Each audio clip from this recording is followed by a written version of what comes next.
Exercise number 6 is finger flexion and extension. And what you're going to do is, again, you're going to rest your hand on a pillow, preferably with your palm up. John's going to demonstrate, and what you're going to do is you're going to bring your hands into your palm, yep, and then bring them straight out.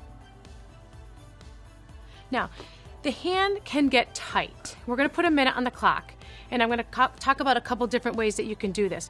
John's going to end up holding his for a little bit, and he's going to bring it in, and then he's going to stretch it. We really want to make sure that we take the time to stretch the fingers into extension. So as you're working this, if your hand does feel like it's getting tight, really take the time to give it a good stretch. Try to breathe. Sometimes breathing will help relax you.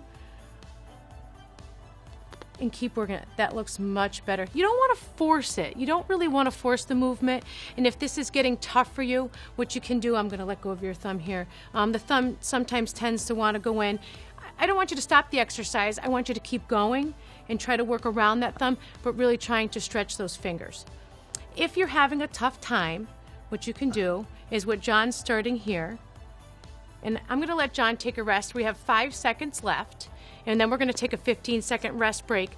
And I want you to do that. We have a timer going. We're going to take a rest break. Everyone at home, I want you to take a rest break too. If the fingers are getting tight, it's okay to take a rest. It's okay to stop. It's okay to let your hand rest, put it into a stretch. You could even turn it down and let it stretch.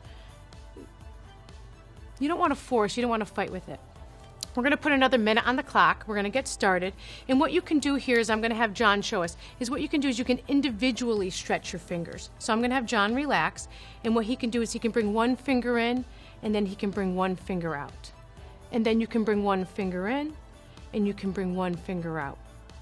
And you can bring one finger in, and then you can bring the other one out, instead of having them all come in at once, which can be a little bit difficult. So I want you to, perfect. That looks great. So if the hand is getting tight, don't try to fight with it. Try to figure out different ways to make it happen so that you get that stretch. That looks great, John. And if the hand starts to feel relaxed, you can go back and you can start to do them all together. But really, you want to make sure that you can find the right way to get those hands to stretch.